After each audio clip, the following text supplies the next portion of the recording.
भाग लिया तो झटपट राजा ने अपना दाहिना अंग जो है फेर कर गरुड़ के सामने कर दिया। यह देखकर गरुड़ जी ने कहा, तुम कोई देवता हो, कौन सा हो, तुम मनुष्य नहीं जानते। अच्छा अपना जन्म और कुल बताओ। पीड़ा से व्याकुल मन वाले राजा ने कहा, हे पक्षीराज, इस तरह के प्रश्न करना व्यर्थ है, तुम अपनी इच्छा वर मेरा मान सकते। यह सुनकर गरुड़ उठ गए और बड़े आदर से राजा के जन्म और कुल की बात पूछने लगे। राजा ने कहा, मेरी माता का नाम है सैप्या और मेरे पिता का नाम है शालिवाहन। मैं सूर्यवंश में जन्म हुआ है ना, मेरा जन्म हुआ है और जीवितवाहन मेरा नाम है।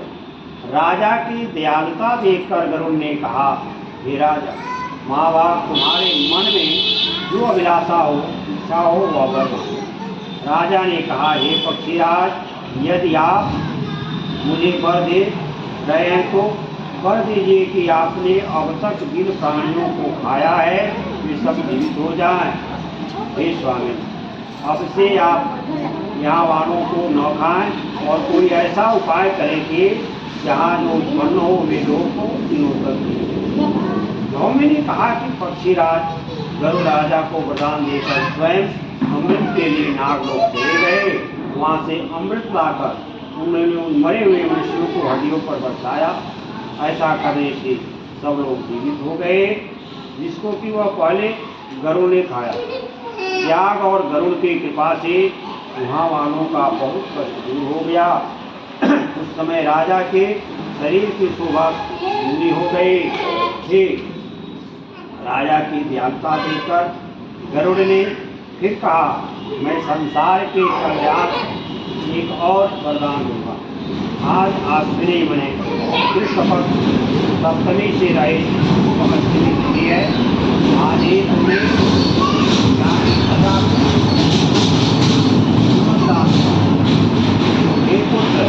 अब से यह दिन ब्रह्मभाव हो गया। जो मृत्युवेद से विविध नामों से विख्यात है, वही सर्वोच्च से पूजित दुर्गा अमृत प्राप्त करने के अर्थ में जीवित पुत्रिका कहलाई। तो इस तिथि को जो स्त्रियाँ जो है जीवित पुत्रिका की को उसकी आकृत बनाकर तुम्हारी पूजा करेंगे तो दिनों दिन उसका सौभाग्य बढ़ेगा और वंश की वृद्धि होती रहेगी। हे महाभारत, इस विषय में विचार करने की आवश्यकता नहीं है। हे राजन, सप्तमी से रहित उदया तिथि की अष्टमी को व्रत करें, यानी सप्तमी विरुद्ध सप्तमी न हो, अष्टमी जिस दिन हो उस दिन व्रत करें। शुद्ध अष्टमी को व्रत करें और नवमी में पारणा करें। यदि इस पर ध्यान न दिया गया हो तो फल नष्ट हो जाएगा, सौभाग्य तो अवश्य ही नष्ट हो जाएगा। जीवित वाहन को इस तरह का वरदान देकर गरुड़ वैकुंठ धाम को चले गए और राजा भी अपनी पत्नी के साथ नगर को वापस चले आए। धौम्य द्रौपदी से कहते हैं कि हे देवी, मैंने यह अतिशय दुर्लभ व्रत तुमको बताया। इस व्रत को करने से बच्चे दीर्घायु होते हैं। हे देवी, तुम भी पूर्वोक्त विधि से यह व्रत दुर्गा जी का पूजन करो तो तुम अभिलाषित फल प्राप्त होगा। मुनिराज धौम्य की बात सुनकर द्रौपदी के हृदय में एक प्रकार का जो है कौतूहल उत्पन्न हुआ और पूर्णवासी स्त्रियों को बुलाकर उनके साथ यह उत्तम व्रत किया। गौतम ने कहा, यह व्रत और उनके प्रभाव को किसी एक जो है चिल्ली ने सुन लिया और अपनी जो है सखी सियारे को बतलाया। इसके बाद पीपल वृक्ष की शाखा पर बैठकर उस चिल्ली और उस वृक्ष के बोलते में जो बोखला होता है बैठकर सियारिन ने व्रत किया। फिर वही मादा थी किसी उत्तम ब्राह्मण के मुख से यह कथा सुन आई और पीपल के खोते में बैठी हुई अपनी सखी को सुनाया। सियारिन ने आधी कथा सुनी थी कि उसी भूख लग गई और वह उसी समय 100 से भरे हुए श्मशान में पहुँचे। वहाँ अपनी इच्छा भर मांस का भोजन किया और फिर बिना कुछ खाए पिए रह गए और सवेरा हो गया। सवेरे वह गौशाले में गए और वहाँ गौ का दूध पिया। इस तरह 9वीं को उसने पाला किया। कुछ दिनों बाद वे दोनों जो है मर गए। अयोध्या में किसी धनी व्यापारी के घर में जन्मी। संयोग से उन दोनों का जन्म एक ही घर में हुआ। इसमें सियारिन ज्येष्ठ हुई और चील छोटी। ये दोनों जो है सभी शुभ लक्षणों से युक्त थी। इसीलिए बड़ी लड़की काशीराज की और छोटी उसके मंत्री के साथ जो है विधि पूर्वक ब्याहे गए। पूर्व जन्म के कर्म फल से हुआ जो है बहुत सुंदर जो है मृगनयनी रानी हुई। जिस किसी भी संतान को उत्पन्न करती थी वह मर जाती। और पूर्वजन्म की बातों को स्मरण करने वाली मंत्री की पत्नी ने अष्ट वसुओं के सदृश तेजस्वी 8 बेटे उत्पन्न किए और सभी जीवित रहे। अपनी बहन के पुत्रों को जीवित देखकर ईर्ष्यावश है राजपत्नी ने अपने स्वामी से कहा कि यदि तुम मुझे जीवित रखना चाहते हो तो इस मंत्री के भी पुत्रों को वहीं उसी जगह भेज दो जहाँ मेरे बेटे हैं, अर्थात नहीं मार।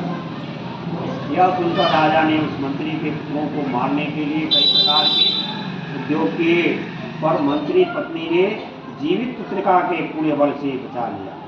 एक दिन राजा ने अपने आदमियों से उन पुत्रों को कटवाकर पिटारी में रखवाया और वह अपनी पिटारी उनकी माता मंत्री पत्नी के पास ले गए।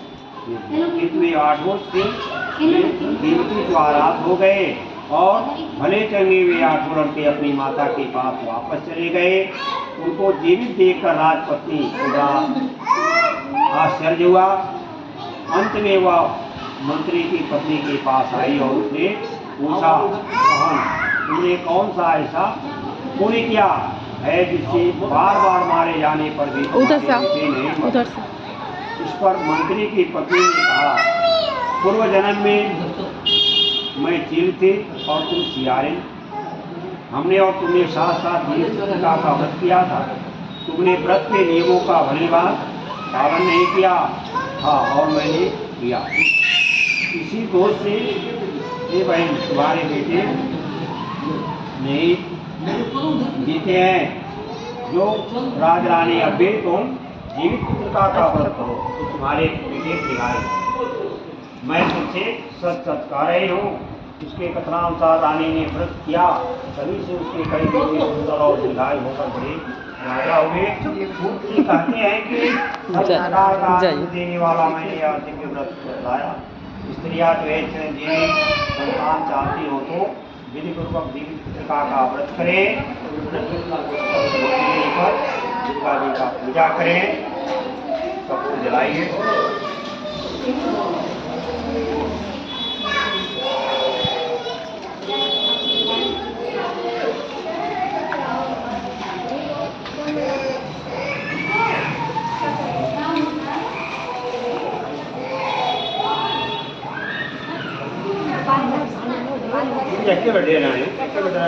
बैठे लीजिए।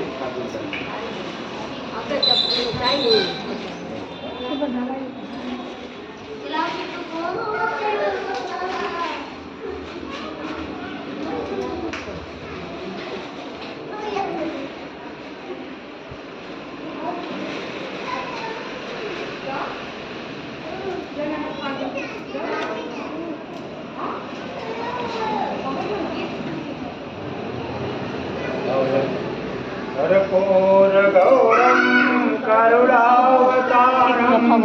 घंटी बजा दो जी।